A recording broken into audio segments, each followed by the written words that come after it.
Our story begins with a sudden change in the environment. The Earth has entered a new ice age. A reporter announces that global temperatures continue to drop with no signs of stopping, and that transportation resources and even buildings have frozen. However, he urges everyone not to give up hope, telling them that the government hasn't forgotten about them. As long as we stand together, we will overcome this crisis, he declares. But as he speaks, the sudden drop in temperature causes a plane flying overhead to freeze and crash on top of the reporter and his crew. A man watches this final shot of the last news broadcast, covered by the remaining TV station in the country, on a miserably frozen screen. After the plane crash landed on top of the remaining news network team, the TV finally cut to static. There would be no more news coverage of what was happening outside. In the room of our protagonist, Han Feng, the scene painted a picture of someone who had tried to fight but finally gave up. He had not even bothered cleaning up the mess of what little supplies he had left. The area around his entrance was filled with boxes of useless stuff and dwindling provisions.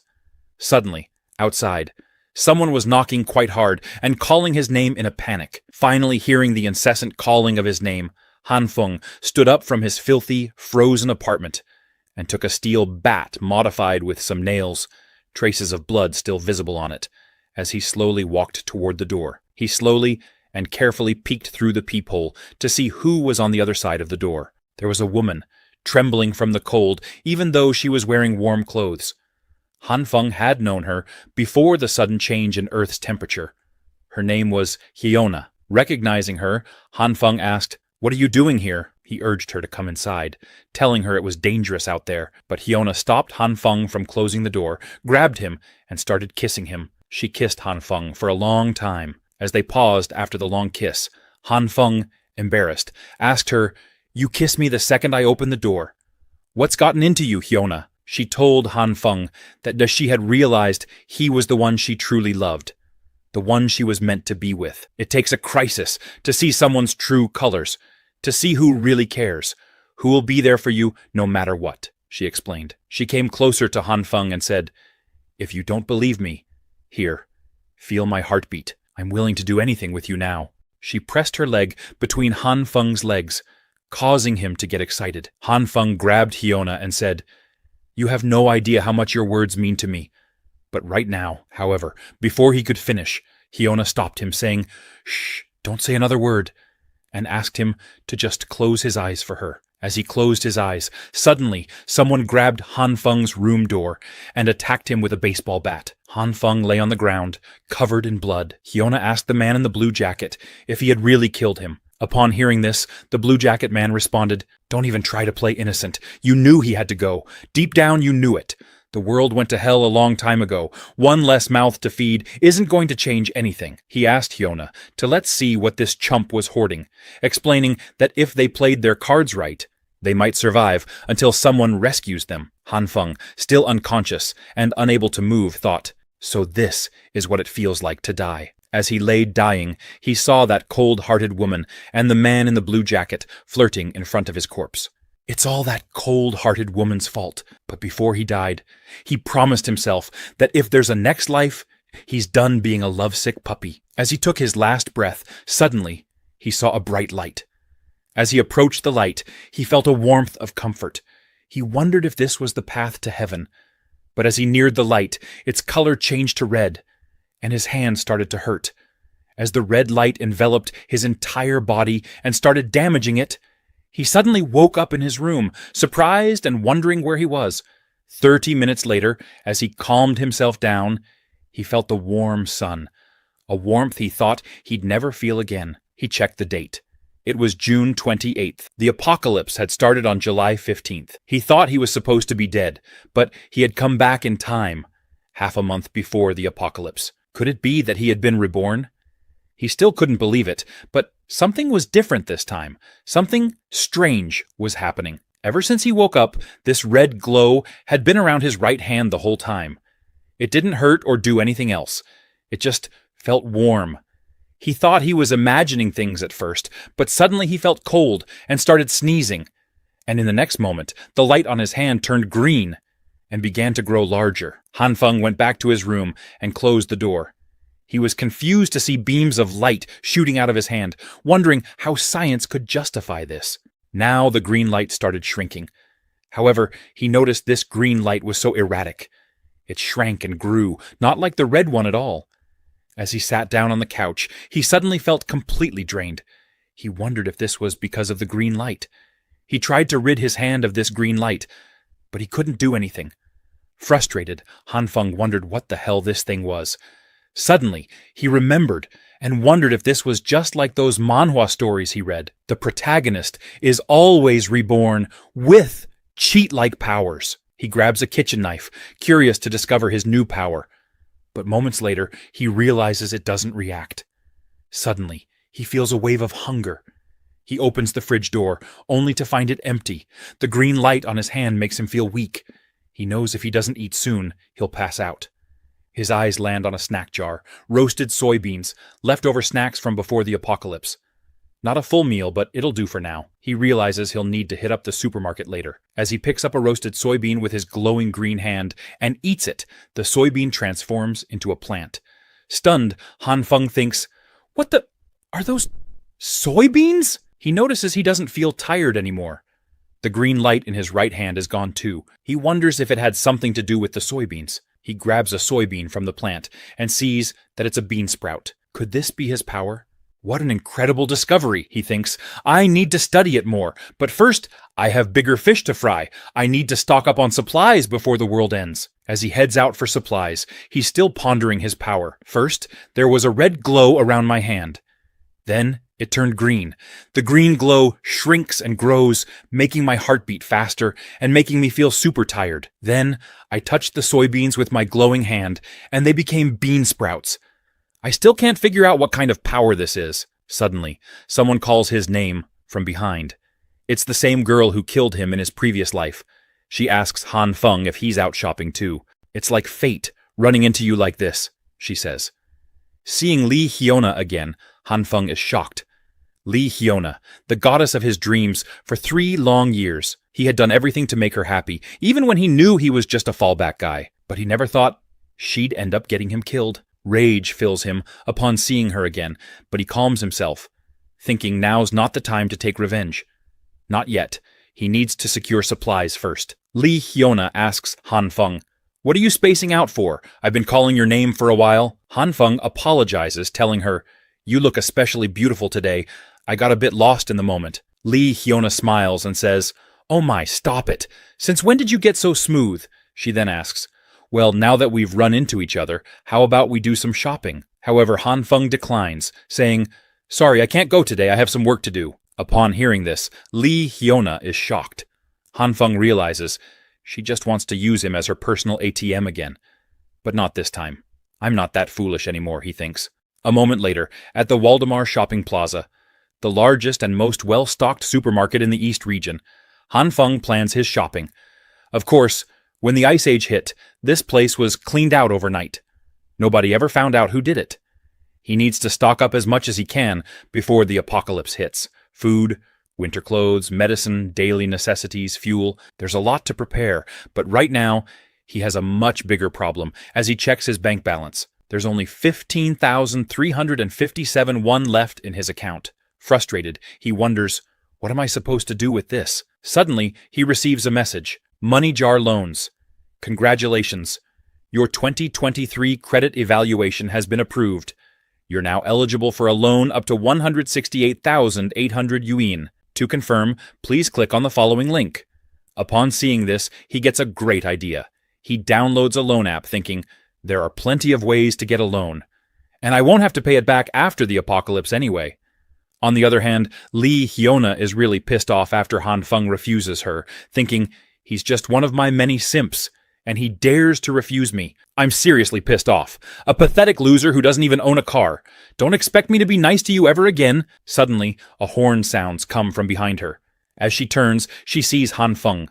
Surprised, Li Hiona asks, "Is this car yours?" Han Feng replies, "Yes, I just got it." He explained that his dad has been doing great in the US business-wise, so he wired him some cash. He just dropped him off at the airport, actually. Upon hearing this, Li Hiona made a sad face and said, "Oh, You were taking your father to the airport today. I'm sorry for asking you to go shopping with me without knowing. She started crying, saying, You were so cold earlier. I thought maybe you were ditching your friend. Upon hearing this, Han Feng smiled and said, Silly girl, why would I ever ditch you, Hiona? You're way too important to me. Seeing this, Hiona thought her acting was working, so she tried to take it to the next level. She told Han Feng, You are pretty special to me too. How about we have dinner and watch a movie today? I want to get to know you better. What do you think? However, Han Feng was not there. He was unloading supplies from his car. Angry, Hiona asked Han Feng, Why did you buy so much stuff? Han Feng replied, Nothing special, just some things I like. Oh right, I got you a present too. Upon hearing this, Hiona was happy and said, Well then, I'll look forward to it. I'm heading home. As she was leaving, she thought, Han Feng is now my dog again. On the other hand, Han Feng was thinking, I can't let her find out about my little stockpile. It's my ticket to surviving the apocalypse, after all. Just you wait. Once the world ends, you'll get what's coming to you. Both of you. Especially the guy who helped you kill me, he said.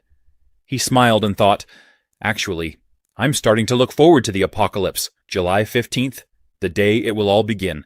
Heavy snow, temperatures will plummet to minus 20 degrees Celsius. Thursday, June 29th. Over the next month, temperatures will continue to drop gradually, reaching lows of minus 70 degrees Celsius. The world will be encased in ice and snow, making it impossible to go outside. So he stocked up on enough food supplies. He ensured that it all needed to be packed and sealed. Can't let the neighbors suspect him of hoarding all the food. As for the sensitive supplies, he moved them himself at night when no one's around. After the apocalypse, the power grid will be extremely unstable. That's where this bad boy comes in, a generator, plus enough fuel to keep it running for at least a year. When the apocalypse hits, the heating system will stop, so he modified his house for independent heating and reinforced the doors and windows while he was at it. He created a dedicated room for storing supplies, too. By the time he finished getting everything ready, it was already July 14th, just one day before the temperature plummets. Next, it's time for the main event, studying his ability. To survive in the upcoming Ice Age apocalypse, relying solely on the supplies he's accumulated won't be enough. This power to manipulate plants, it's his only hope. So he cooked all the soybeans he grew himself, using his ability to find out if they are edible. But it's so random. He still hasn't figured out the trigger. All right, time for a taste test. Gotta make sure these things are edible. After eating half a plate, he realizes that it's edible. This proves that with this ability, he can produce food. The next step is figuring out how to actually use this thing. So far, he's only tried it on soybeans. He needs to see if this ability works with other plants too. He uses other vegetables from his fridge to test. After experimenting all day long, he uses his ability for so long that he passes out. When he regains consciousness, his head is hurting really badly. Upon seeing this situation, he realizes this power takes a serious toll on his mind and body. He eats some soybeans to get some energy. Still, at least he learned something about this ability. Before he blacked out, he tried using his power on a bunch of different plants. Some didn't react at all. Some grew from seeds into full-blown plants, like the soybeans. And some exploded. After the explosions, they turned into substances that look like coal, but are very light. These black substances can be used to heat. No more worrying about staying warm now. Afterward, he tried many more times. He focuses, controls his breathing, and finally succeeds in growing. Because he used his ability for so long without rest, he passes out. But before he does, he realizes that the success rate is way too random. He can't find any patterns at all. He wonders if there's some principle behind how this ability works. At least, after practicing for so long, he has some understanding of the activating conditions. The key lies in his consciousness. He has to imagine himself out in nature, as his body and mind are both part of the natural world. That's how he can activate this ability. However, this time he wants to try this ability on meat, wondering if he can grow meat. But there's no reaction to meat. He thinks, don't tell me it only works on plants? He tries really hard to make it work, but there's still no reaction. When he meditates, he can sense two distinct colors, and he hasn't even tried using the red one yet. So he starts meditating to activate the red light. As the red light comes out from his hand, some reaction starts happening in the meat. The next moment, the meat becomes something really disgusting. As he looks at that piece of meat carefully, he finds out that the meat reacted to the red light. But it feels like it got cooked or something. He wonders, is that all the red light does? Heat things up? He knows this is not the only thing the red light does. It's more than that. It's like a disintegration process. Suddenly, he realizes something. He grabs a soybean with his right hand and activates the green light. With his other hand, he grabs a piece of meat and activates the red light.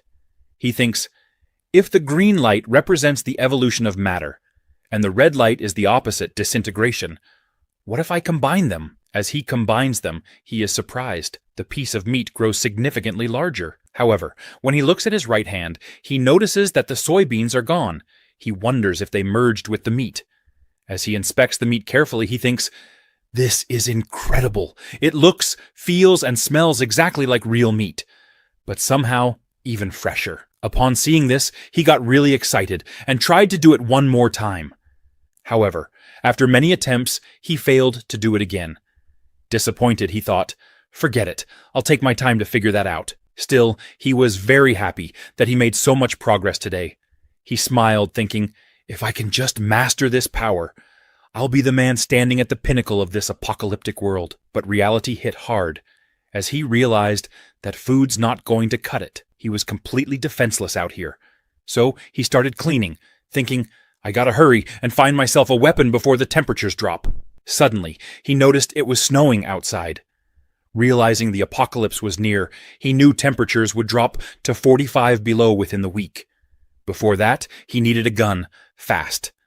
But buying guns was illegal, and he didn't exactly have any connections. Suddenly, he heard a voice. As he looked toward it, he saw a man he had seen around before. Exaggerated fashion style. Around here, they call him Homeless Joe, Lee Ziyi.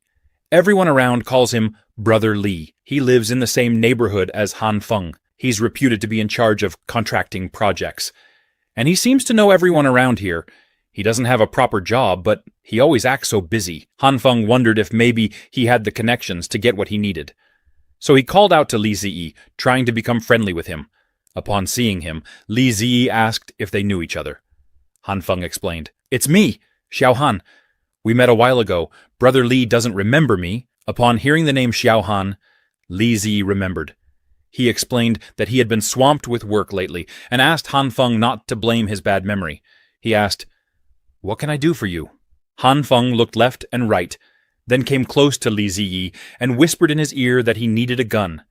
Shocked, Li Ziyi asked Han Feng why he needed that. He made it clear to Han Feng that he didn't do anything illegal. Guns are serious business. I've got connections, sure, but I'm not getting mixed up in something dangerous. Han Feng tried to explain that Li Ziyi misunderstood everything. It was actually some personal grudges. He wanted the gun for self-defense. So he created a story. One day, while riding my bike to work, I ran into an old man who spat everywhere. He spat right on my face. So I confronted him, and what does he do? He spits on me again. So I gave him a good beating. As he left, he said he'd get back at me. The next day, that guy was waiting for me with his goons. They beat me up and told me they'd do it again if they ever saw me. I've never been so humiliated. That's why I want a weapon for self-defense. Upon hearing this, Li Ziyi was convinced, saying, How can he spit on someone? That's nasty. What a jerk. Such uncivilized behavior. Meanwhile, Han Feng thought Li Ziyi missed the point. Li Ziyi came close to Han Feng and told him, I'll make a call to my big brother right now. Let's do this. Upon hearing this, Han Feng thanked Li Ziyi. Li Ziyi told Han Feng, Let's hop on the bus. If it weren't for my Panamera being serviced, I'd drive you there myself. Han Feng told him not to worry. He had his car. Upon seeing this, Li Ziyi said, Damn it, kid, you're living the good life. How much did this thing cost? Han Feng replied, About 700,000. After that, he took out his phone, took a selfie in the car, and posted it on social media saying, This is my new SUV. A moment later, they stopped the car in front of a bar where some people were warming themselves by a bonfire. As they saw the car stop in front of them, they noticed Li Ziyi and asked him what brought him there. Li Ziyi told them that he came to see Boss Liu. He had some stuff to handle. They were really surprised to see the new Tiger SUV and asked Li Ziyi if he bought it and how much it cost. He replied, not much. 700 grand, give or take. On the other hand, Han Feng was thinking, saying it's his own car in front of the actual owner. What a bold move. After that, they went in to see the gang boss. Upon seeing Li Ziyi, the boss asked him, "What the hell are you doing here this late?" Li Ziyi explained that his little brother wanted to buy something from him. He wants to get a gun. Upon seeing the gang boss, Han Feng got scared. The gang boss smiled and said, "That's it? A lousy gun? I thought you were bringing me something interesting." He asked his man, Qianzi, to show him a gun. Qianzi showed Han Feng a revolver and told him it was 6,000. However, Han Feng said he was actually thinking of something a little longer, one that comes with a scope. Surprised, the gang boss asked, "Don't tell me you fuckers are talking about a freaking sniper rifle?" He got angry and said, "You think this is a fucking shopping mall? Think you can get anything you ask for? Just take this freaking short one. Take it or leave it." Seeing this, Li Ziyi intervened and calmed him down. He told a story about how 5 years ago his wife cheated on him with another man, got pregnant, and asked Han Feng to take responsibility for the children, claiming they were his. Upon hearing this, the gang boss got really pissed off, saying, "Disgusting! Freaking disgusting! Real shit! 3 kids and none of them his? This really pisses me off." On the other hand, Han Feng was thinking, the stories Brother Li is making up. It is getting ridiculous even for him. The gang boss then told Han Feng, "A sniper rifle it is.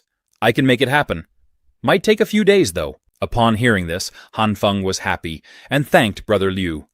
Boss Liu told his man, Qianzi, to arrange it and see if he could get a semi-auto. He also loaded Han Feng up with ammo and gave him a pistol as a gift. Upon seeing his kindness, Han Feng told him that a buddy of his, who is with the government, had told him that due to the abnormal weather, they were going to limit the purchase of supplies soon. It's best to stock up on supplies in advance. At first, Boss Liu thought he was just joking, but upon seeing the seriousness in Han Feng's eyes, he realized that he was not joking and said, after that, they left from there. As they were walking, Li Ziyi told Han Feng, "See? Didn't I handle this well for you? It went beautifully. My big brother's in a good mood today. I could even ask him for a cannon, and he'd probably say yes." Han Feng thanked Li Ziyi for everything he did, and told him that he'd grab him some cigarettes on the way out. Upon hearing this, Li Ziyi replied, "Cigarettes? Don't be silly, pal. I do this because I like to help people out, you know that. But if you insist, then Huazi it is. Other brands make me cough. Don't go crazy. 7, 8 cartons will do. Once I get paid for that project, I'll take you to a sauna." However, Han Feng didn't pay much attention to his words. He was thinking about how he had prepared everything for the early days of the apocalypse. Now, it was time to focus on studying his ability. If he could fully solve the food problem, his chances of survival would skyrocket. As he was in deep thought, he didn't pay attention to where he was walking, and his foot slipped. He fell to the ground. Li Ziyi asked him if he was okay. Han Feng told him that he thought his leg was broken and asked Li Ziyi to take him to the hospital. However, Li Ziyi told Han Feng that he didn't have a driver's license and couldn't drive without one. So he grabbed Han Feng on his back and got into a taxi. Meanwhile, at the hospital office, the doctor told the nurse, Ji Yon, to take care on the night shift and wished her to be careful out there as the snow was getting heavier. Suddenly, she got a call asking, "Head nurse, please come to the hall, we are short-staffed." The doctor told Han Feng that there was a stable fracture on his right tibia, and that he would need to stay for an hour for observation. After that, he could grab his meds. Disappointed, Han Feng thought, "Of all times, I had to break my leg just before the apocalypse hit." Li Ziyi also told Han Feng that he had to go because he had a few deals to handle. He asked Han Feng to call him if he needed anything. The hospital was overflowing with patients, victims of accidents caused by the sudden blizzard and plummeting temperatures. Emergency beds lined the hallways, a grim testament to the worsening conditions outside. Han Feng was waiting for his turn, wondering how long it would be until he got his meds. Suddenly, he saw the head nurse, who was taking care of all the patients injured due to the sudden change in temperature. Han Feng thought, "She's amazing. A head nurse at such a young age, incredibly skilled, kind to every patient. She is really pretty." Suddenly, the man sitting next to Han Feng called the head nurse. She came close to him and told him, "We're a bit short-staffed right now. Can I come back a bit later to help you?" The old man told her that his back had suddenly started hurting, and it had been getting worse lately. He asked, "Would you mind taking a look? Maybe tell me what's causing it?" As he was asking, he tried to take a photo of the head nurse's underwear. The head nurse didn't realize this, and told the old man that they would need to get an x-ray to be sure. But the old man didn't give up, and tried to force the head nurse to just take a quick look, telling her that he'd show her where it hurt. Suddenly, he grabbed the head nurse. She tried to tell him to wait for the resident physician to examine him, but the old man grabbed her ass. Suddenly, Han Feng threw his crutch toward the old man. He walked toward them and asked for forgiveness, saying it was his first time using one of these. As he picked up the old man's phone, the old man got really angry and said, "Don't touch my phone, you brat! Give it to me now!" But Han Feng saw that the old man had secretly taken a photo of the head nurse's underwear. He warned him, "You've got some nerve, old man. Filming up a nurse's skirt? And even molesting her? Give me one good reason why I shouldn't call security and have them escort you to a police cell where they love pervs like you. You better get the fuck out of here, old man. Of course, I'm not giving your phone back. Next time I see your creepy face, it's going straight to the internet." Upon hearing this, the old man got really scared and ran toward the door as fast as he could. Upon seeing him, the head nurse wondered, didn't he say his back hurt? He ran off pretty quick. Han Feng, after seeing the head nurse's reaction, couldn't believe it and wondered, are there really people this naive in the world? Han Feng told the head nurse that the old pervert had just filmed up her skirt. Upon hearing this, the head nurse was really surprised and wondered, how didn't I notice? Han Feng gave her the phone and told her she could decide whether to wipe it or call the cops. He also advised her to be more careful, so perverts don't take advantage of her. The head nurse thanked Han Feng for his help and said, I wanted to ask earlier, isn't your ankle injured? She then treated Han Feng's ankle injury, and Han Feng thanked her. But the head nurse replied, I should be the one thanking you. I won't let such bad guys get away anymore. I'll punch them real good. Han Feng advised her to be more aware of her surroundings next time. However, he noticed she was still naive as she grabbed his leg between her boobs.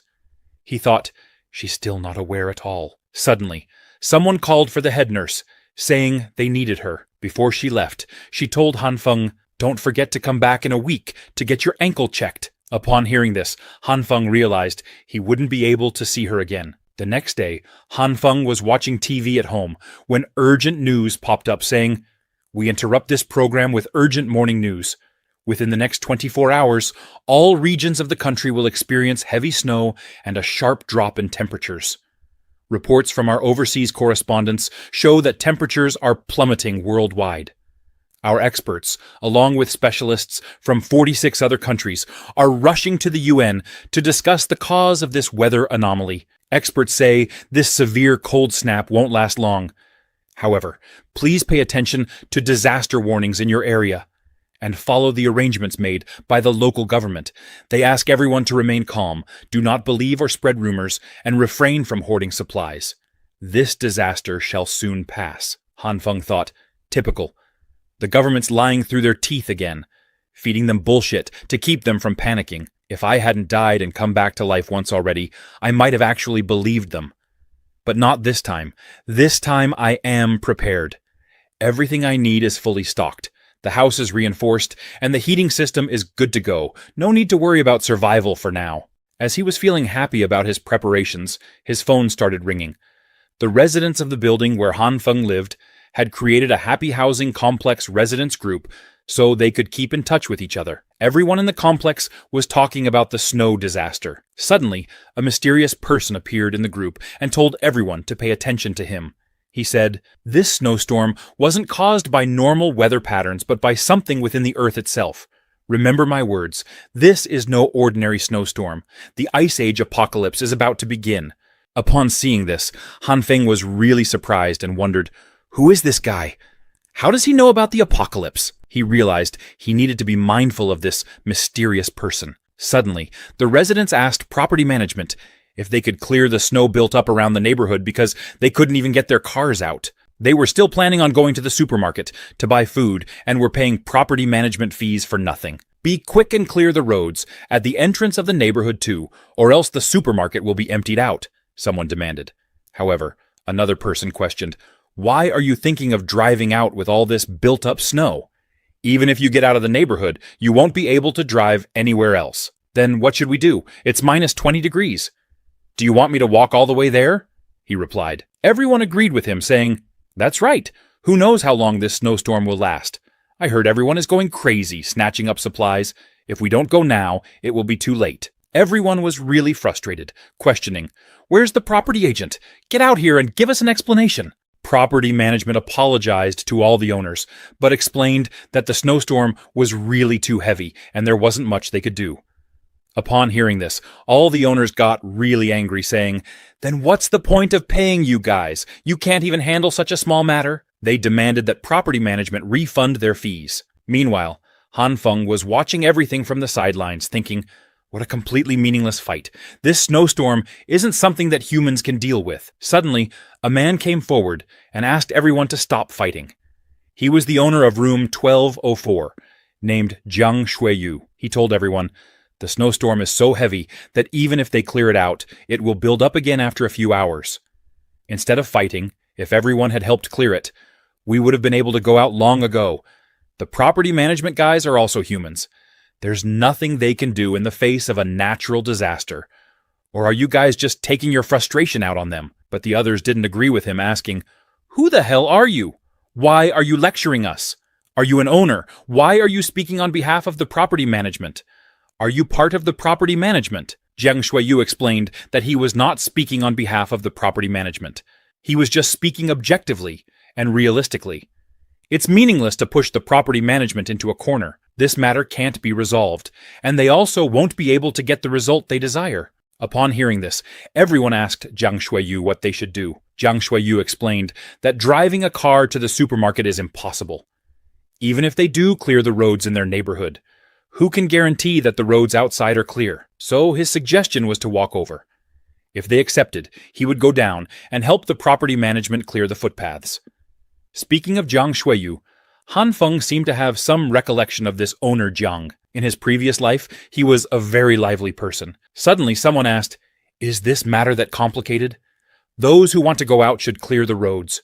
Those who don't should just shut up, fighting for half a day just to clear some snow, so annoying. After saying that, he left the chat room. Li Ziyi also agreed, saying, I will also head down to help.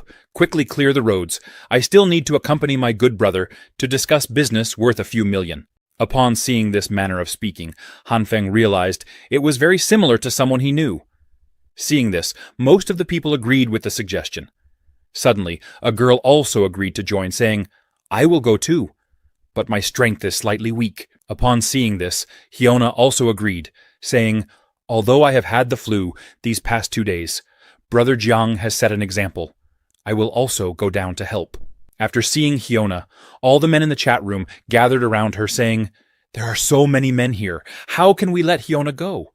You should just stay home, rest well, and recuperate. She thanked everyone for their concern, saying, I will have to trouble all of you with the cleaning. Han Feng, upon seeing this, thought, Regarding putting on an act, Hiona is really good at it. Suddenly, he got a private message from Li Hiona. She asked Han Feng what he had been busy with these past few days, reminding him that he had said he would contact her. She told him that she was still waiting for him. She told Han Feng, When you come to see me, buy some food from the supermarket for me on the way. After that, she sent a sexy picture of herself to Han Feng. Upon seeing this, Han Feng smiled and thought, In such weather conditions, you are still wearing so little to try to seduce me. You are really putting in the effort to make me run. He wondered how he should reply to her. So he wrote something that made her really angry. She stomped her foot on her phone, saying, Bastard Han Feng, just you wait. Today is the 3rd day since it started snowing. The temperature is now minus 20 degrees. In the early stages of the apocalypse, they still had the central heating system running. They still had the internet, and everyone was still going on with their daily lives as usual. He could only scroll through videos to pass the time. It's only the 2nd day, and he was already bored. He realized that the biggest problem of the apocalypse is learning how to endure loneliness. On the other hand, his leg wasn't doing too well either. A broken bone needs at least a few months to completely recover. So he continued watching videos. Suddenly, he noticed a video of a hospital where a patient covered in blood jumped into the scientific column. Is there really someone in this world who possesses the power of self-recovery? After doctors sewed up the wounds of this man who jumped off the 15th floor, they discovered that his damaged internal organs and bones had started to regenerate. Is this real or fake? Please follow and watch next week's video. Upon seeing this video, Han Feng was surprised and thought, "That's right, why didn't I think of this?" So he activated the green light and placed it on his broken leg. After trying once or twice, he gave up, saying, "Looks like I was overthinking it. I thought the green light would be able to help my injury recover faster." Han Feng eventually succumbed to the heaviness of his eyes and took a nap on the couch. He woke up to some freaky ceremony that involved goats and Native American headdresses under the transcendent light of the night skies. Han Feng rode on the back of giant goats with a bloody whip in his hands. Goat heads flew alongside him in this bizarre ceremony. Han Feng was riding at the forefront of a goat herd on top of a bloody red grassland. Totem poles were scattered along the land, and he was having fun whipping his whip all around the place. That fun only lasted for a minute before he was tossed off the goat's back and into the herd. He eventually landed on the blood-red grassland, and his foot landed badly with a crack that made him shiver in pain. To go from the absolute freedom of riding goats in the grassland to being immobile on the ground was quite jarring. To make matters worse, one of the goats started licking his broken leg. Disgusted, Han Feng tried his hardest to shoo the goat away from him and his unfortunate injury. He pushed the goat over and over again until the animal finally snapped. It extended its tongue like a frog, wrapping that slimy piece around his affected leg. Then the goat raised its head, and Han Feng's whole body came along helplessly. While feeling the slimy saliva running down his leg, he also started feeling the warmth of the green light wrapping around his injury. Han Feng eventually woke up from that bizarre nightmare involving a lot of goats. What's with this hideous and messy dream? But suddenly, he noticed that the green light was coming from his broken leg. As he removed the bandage and stood up from the couch, he noticed that his leg didn't hurt anymore. He wondered, does this green light help with self-recovery while sleeping? He walked into the kitchen and grabbed a knife to confirm if it was real or not. He made a small cut on his finger and activated the green light. Upon seeing this, he understood everything. Meanwhile, outside the building, everyone was working really hard to remove the snow in front of the building. A man with glasses thanked everyone for their hard work. He is Jiang Shuiyu. He apologized to Uncle Lu for troubling him in such heavy snow. Uncle Lu smiled, saying, "I didn't do much. It was mostly thanks to the two Jin brothers. There were twin brothers, Jin Qinwen and Jin Qinwu. Suddenly, they saw someone slip and asked her if she was all right, telling her, 'The ground's frozen, be careful.' She was head nurse Jin Jiyan, whom they saw at the hospital. She thanked the Jin brothers for their help, telling them she would be careful next time, and they didn't have to worry. The Jin brothers told Jin Jiyan they would go clear up the main path first, and to call for them if she needed any help. Jin Jiyan replied, 'Go ahead, I can handle it myself.' Jiang Shuiyu approached Uncle Lu and told him the snow was getting heavier, and they would have to be quick when purchasing supplies later. Uncle Lu agreed with him, but when he heard about supplies, it reminded him of something. Curious, Jiang Shuiyu asked Uncle Lu what it was. He replied, 'It's nothing significant,' explaining that he heard that, for the past few days, an owner in their neighborhood had been bringing back supplies on a small truck, as if he were moving houses. Upon hearing this, Jiang Shuiyu questioned, 'Isn't that a common sight? Perhaps it's someone who just moved in, or someone whose house is undergoing renovations.' However, Uncle Lu told him that he saw gas tanks and a fireplace. 'It doesn't seem normal for someone moving in. It's as if he's making preparations to get through the winter.' Suddenly, the Jin brothers intervened in their conversation, telling Uncle Lu, 'The main path has been cleared. They should be able to go out now.' Uncle Lu thanked them for their hard work. But suddenly, someone grabbed the Jin brothers from behind and asked, 'You guys were talking about making preparations to get through the winter just now? That sounds interesting.' Then someone hit him with a snowball. It was Liu Yan, who asked Wu Kuan-yu to stop skiving. 'Get over here and continue working.' Wu Kuan-yu got really angry and told Liu Yan, 'I obviously did everything alone. You were just watching from the side.' Liu Yan replied, 'Don't point at others when you speak.' However, Jiang Shuiyu intervened and told them to stop quarreling. He announced, 'The main path has been cleared. Everyone get ready to head out to the supermarket to buy supplies. The Jin brothers were really happy, thinking about how much they needed to buy. They also sent a message to their mom, saying they probably needed to buy supplies for their house as well. Uncle Liu asked Zhao Jiang for his thoughts on the matter, reminding him of what he mentioned a moment ago. "Do you think it's related to this snowstorm?" Xiao Jiang replied, "Truthfully speaking, I am not too concerned about it. It's just a brief snowstorm. It will stop very soon. At that time, everyone's lives will return to normal. So, for now, I don't think they are related. Even if we assume that this snowstorm won't stop, if someone in our neighborhood possesses a huge amount of resources, isn't that a good thing for our neighborhood?" Upon hearing this, Uncle Liu agreed, saying, "You are right. The young ones do indeed use their brains more." After that, everyone started heading toward the supermarket to buy supplies. However, as the snow got heavier, Jiang Shuiyu told everyone, "Queue up and get ready to move out. Don't push. Let's try to get back within 3 hours before the snow gets even heavier." They struggled as the snowstorm worsened. Meanwhile, at Han Feng's house, he was sleeping without any worry. Suddenly, someone knocked on his door, calling out, "Open the door, little brother." As he opened the door, he saw it was Li Ziyi. Li Ziyi apologized for waking him and said, "I brought you the item you wanted, a semi-automatic assault rifle." Han Feng thanked Li Ziyi for everything he had done, but Li Ziyi responded with, "Don't mention it." Brother Liu then told Han Feng to properly thank him for warning them about the disaster earlier. "Luckily, we had stocked up on our supplies in advance," Brother Liu added. Han Feng smiled and said that Brother Liu was too polite. However, Li Ziyi was in a really bad mood. Noticing this, Han Feng asked him what was wrong. Li Ziyi then asked, "Do you know about the supermarket in the East District?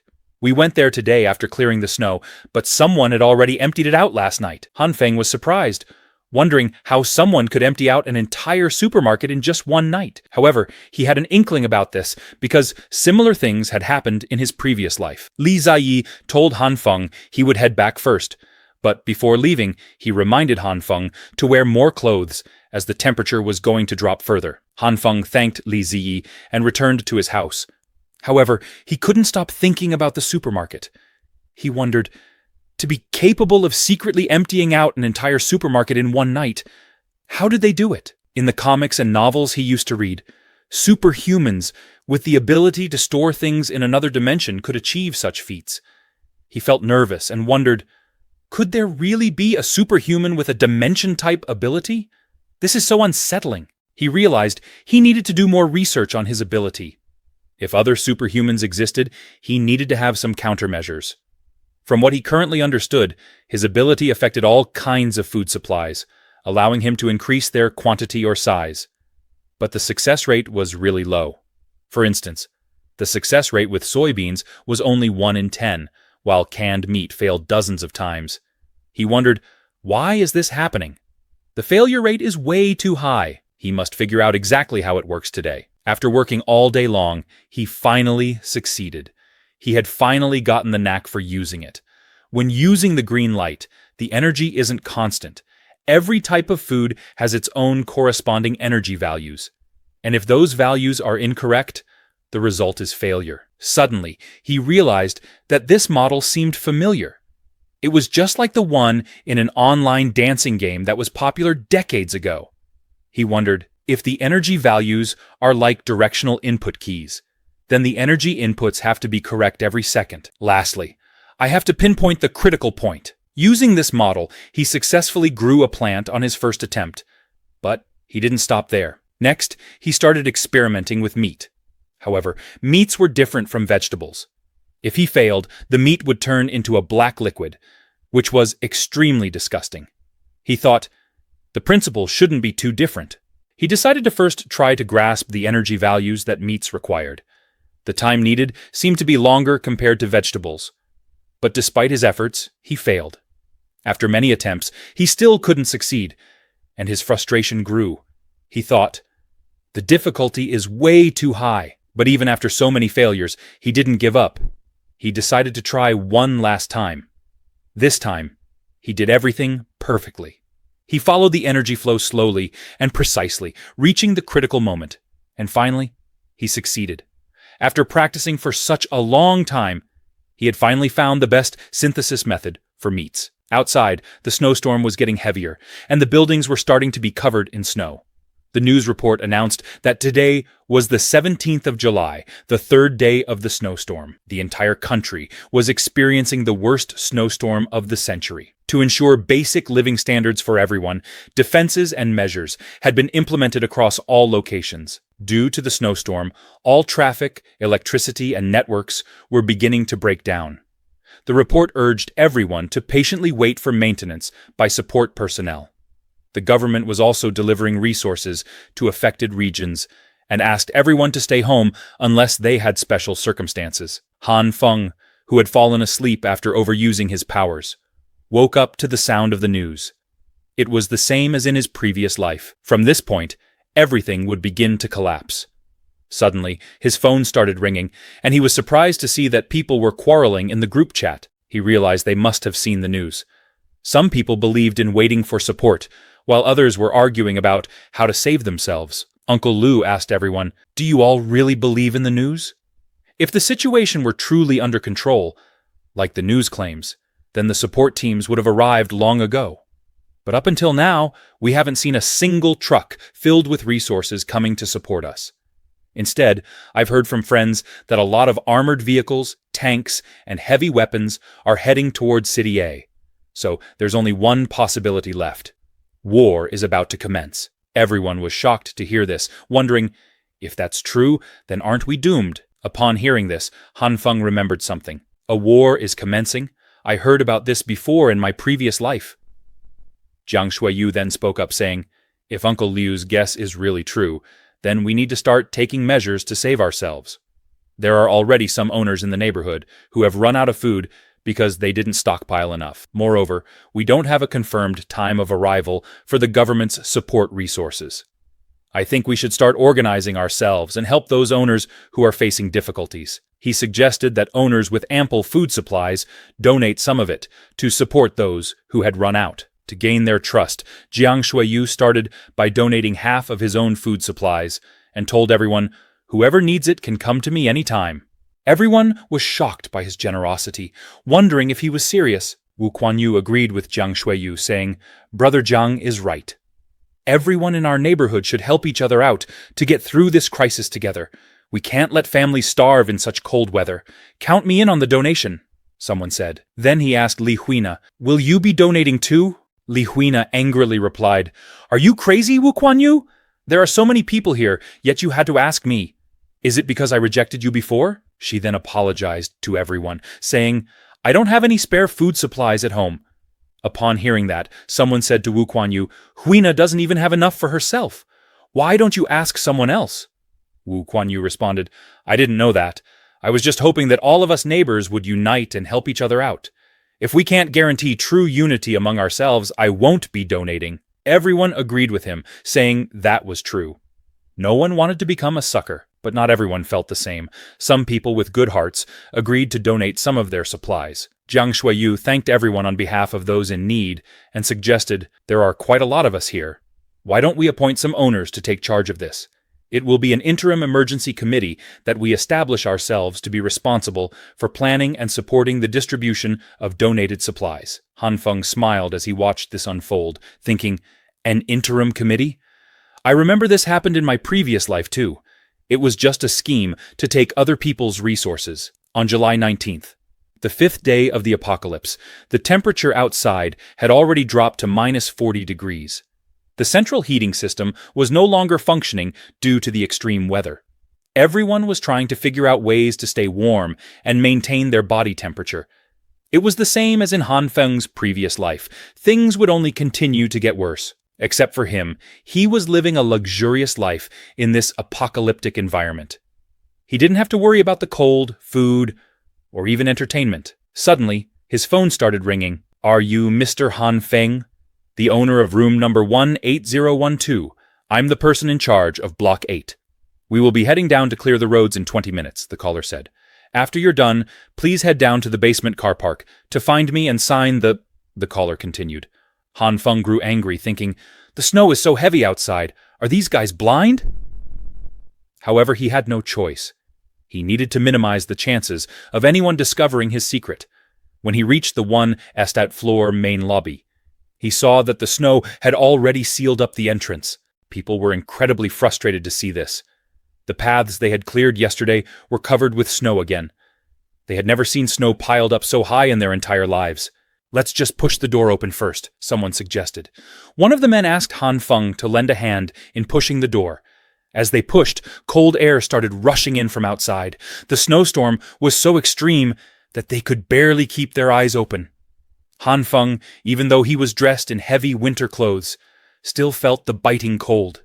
He thought, "We'll get serious frostbite if we go out in this weather. We might even die." Others were thinking the same. They knew they would definitely get frostbite if they went out to clear the paths. "This amount of snow, we can't clear it. Only an idiot would go out in this temperature," someone exclaimed. However, Li Ziyi shouted at everyone, "Why are you acting like cowards? What we need is an imposing attitude." But someone quickly responded, "Don't try to be brave, this isn't a game." Others agreed, saying, "That's right, let's wait for the snow to stop first." But Li Ziyi, the only Sigma male left in the world, told everyone to step back and began clearing snow with his bare hands. However, after going just a little further, he started asking for help. Everyone quickly grabbed him and pulled him out of the snow, then closed the door.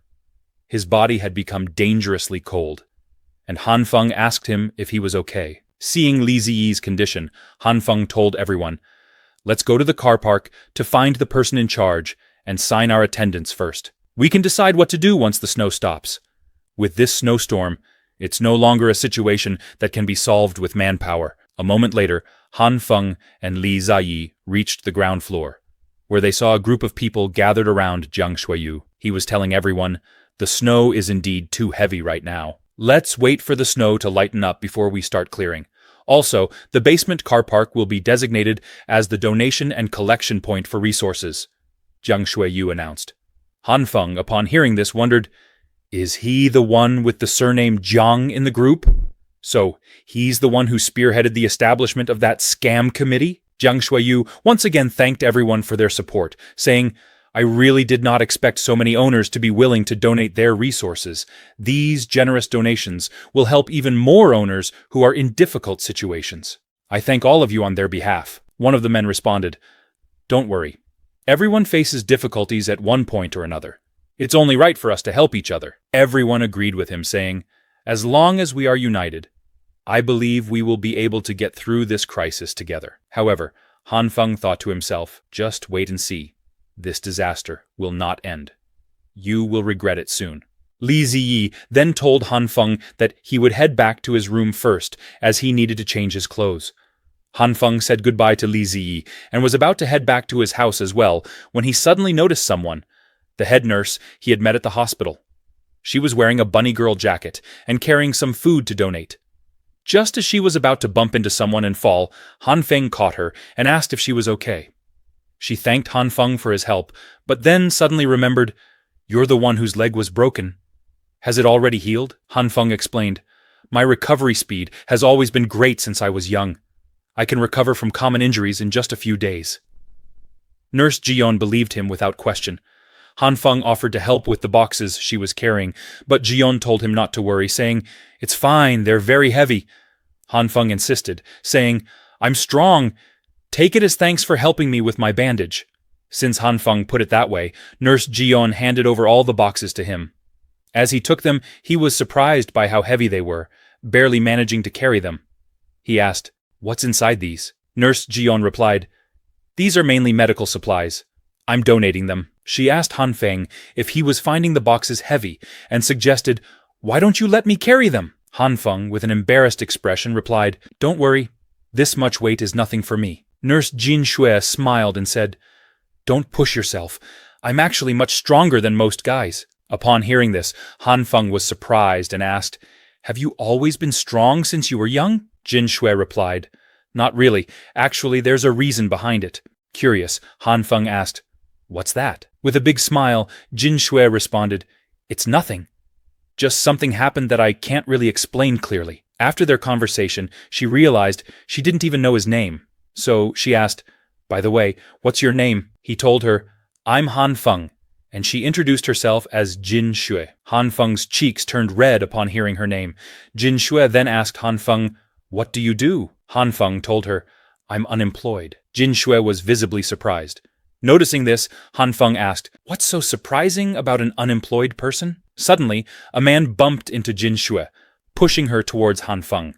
He was immediately embarrassed after feeling the softness of Jin Shui's chest against him. Jin Shui quickly apologized, but Han Feng, who was secretly pleased, told her not to worry. At that moment, Hiona called out to Han Feng from behind, Why didn't you tell me you were out here? She grabbed Han Feng's hand in front of Jin Shui and asked, Who is this woman? Is she your friend? Jin Shui took the medicine boxes back from Han Feng and said, Don't mind me, you two can continue chatting. I won't disturb you. I'll carry these myself. Thank you. As Jin Shui walked away, Han Feng asked Hiona, Why are you here? Hiona replied, I came down to receive supplies. When you didn't contact me, I got worried that something had happened to you. Han Feng responded, I was just about to send you a message. However, Hiona didn't believe him, saying, Liar! I saw you happily chatting away with that lady just now. She then asked, Do you have any spare food supplies at your house? I've almost run out. Can you share some with me? Han Feng smiled and told her, I don't have much food left, but I can share some with you. But you still haven't replied to the message I sent you a few days ago. He grabbed Huina's hand and asked, Want to come to my place and accompany me for a few days, Tilda? Hiona, surprised, asked, I didn't get what you meant at that time. If you want to chat with me, you can just look for me online. Seeing her reaction, Han Feng said, Looks like you're not on board. I'm going back. But she grabbed his jacket and said, You've changed recently. I've always been very serious about my feelings. She got emotional, saying, I don't want people to think I'm with you just because you're rich. So, can you give me a little more time? Han Feng, observing how convincing Huina's act was, thought, If I hadn't already died once, I would have believed her. I really want to tear off your ugly mask right now. If I hadn't found out who the man behind you was... But then he realized, Why do I have to go looking for him? I just have to proceed like I did in my previous life and let Hiona bring that man over again. Han Feng then told Hiona, I was just teasing you. I'll be waiting for your reply. I'll deliver some food supplies to you tomorrow. A happy Hiona replied, You're the best. I'll go back first. Let's talk online if there's anything else. Han Feng told her, Take care and don't catch the flu. The next day, Hiona texted Han Feng asking, You were going to give me some supplies 2 days ago. When are you going to deliver them to me? Why aren't you replying to my messages? However, Han Feng, who was enjoying warm food in the cold weather, didn't even pay attention to Huina's message. He was focused on his ability. The numerous experiments over the past few days had allowed him to confirm 2 things. First, meat cannot be expanded limitlessly. Second, like soybeans, meat can be reproduced limitlessly. Every time a stalk of beans sprouted, he would use half of it to grow more beans and only consume the other half. He decided to use the same practice when cultivating meat as well. Under the 2 kinds of light, half a piece of steak combined with a few soybeans could produce a full piece of steak. He conducted numerous tests after that as well. With this method, he shouldn't have to worry about running out of food in the future. After eating, he turned on the news. The report stated, Today is August 2nd, the 19th day of the snowstorm. I am currently on Bodu Hithi Island in the Maldives, which is 78 kilometers from the equator. The average temperature here has dropped to minus 42 degrees. The entire island has almost completely been engulfed by ice and snow. Even the ocean is freezing at a speed visible to the human eye. According to expert readings, the ice layer has already reached a depth of 55 centimeters. From our understanding, the situation in countries near the equator is pretty similar to ours. Han Feng, watching this, thought, The real situation is far worse than what the media is portraying. Suddenly, he heard a loud explosion. Rushing to the window, he removed the curtain and saw a huge explosion happening near his neighborhood. But this wasn't the first time. This was already the 7th explosion in the past few days. What exactly is happening out there? He wondered. While he was concerned about the explosion, he suddenly noticed many military helicopters in the sky. He quickly grabbed his phone and saw that the situation outside was causing panic among the residents. The owners were all in the basement car park, trading for necessary goods and food supplies. However, there were also many people taking advantage of others, leading to several conflicts. The group chat was advising owners facing difficulties to go down to the basement car park to receive necessary resources for free. Han Feng decided to go down to the basement car park himself, so no one would become suspicious of him. But it was freezing cold down there, and if it weren't for gathering information, he wouldn't have come down at all. Before his rebirth, there had been a rebellion in this neighborhood. If my memory serves me right, this must be related to those people, but they're actually giving away resources instead of scamming people. Han Feng thought, confused about what was going on. He had come down to find out the real situation. However, after wandering around a bit, he noticed that a significant number of households were facing difficulties. Suddenly, he saw one of the homeowners arguing with Jiang Shuiyu. The homeowner angrily said, "I handed over several large boxes of resources back then. Now you're giving me this little food?" Jiang Shuiyu calmly replied, "Everyone is given an equal amount, so no one dies of hunger." But the man didn't listen and demanded, "Give me back the resources I donated then." Jiang Shuiyu apologized, saying, "I'm sorry, but the resources can't be returned to you. The disaster is still ongoing. I hope you can see the bigger picture here. Once the disaster is over, I'll pay you back several times in cash, okay?" Everyone around them agreed with Jiang Shuiyu. A man in line behind the angry homeowner complained, "So annoying. Brother Jiang already said he would compensate you." An old lady in front of him added, "Stop being shameless. I think you just want to get more resources." More people started shouting at him, saying, "Get lost after you get your food. Everyone is waiting to eat. Can you stop delaying everybody? Trying to take back what you've already given away? How shameless!"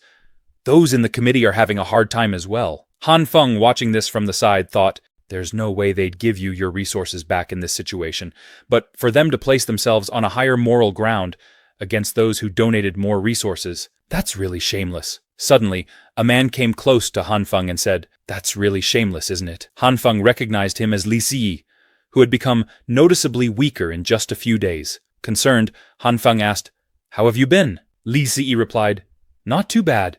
I'm just trembling from being flustered and powerless." Han Feng, observing Li Ziyi's condition, thought, "You call this not too bad?" Li Ziyi then started feeling hungry, saying, "I guess it's difficult to just depend on drinking water to suppress my hunger." Han Feng asked, "Do you not have any food left?" Li Ziyi replied, "I was trying to help the neighbors earlier, so I donated most of my resources to the committee. In the end, my food supplies at home ran out before the snowstorm ended, and the resources the committee is giving out are too little. I would have kept more for myself if I had known." Seeing Li Ziyi's poor condition, Han Feng felt sympathy for him.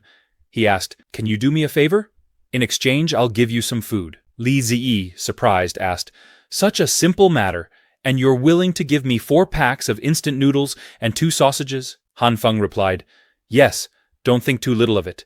I don't have much left in stock either." Li Ziyi began to tear up, saying, "Little bro, you're just looking for an excuse to give me food. I won't forget your kindness for the rest of my life." He then assured Han Feng, "Leave this small matter to me. I'll handle everything." Han Feng thanked him and said, "Come to my house later to get the food." Li Ziyi nodded and replied, "I'll go collect my resources first." Han Feng smiled to himself, thinking, just a few packs of instant noodles and sausages to settle this matter. This way, I won't have to come down personally to gather information in the future. Although I feel a bit sorry for him, it's not as important as comfortably lazing on my sofa, eating delicious food and playing games. But suddenly, Li Huina appeared, slapped Han Feng across the face, leaving him in shock. She angrily told him, "You've really disappointed me.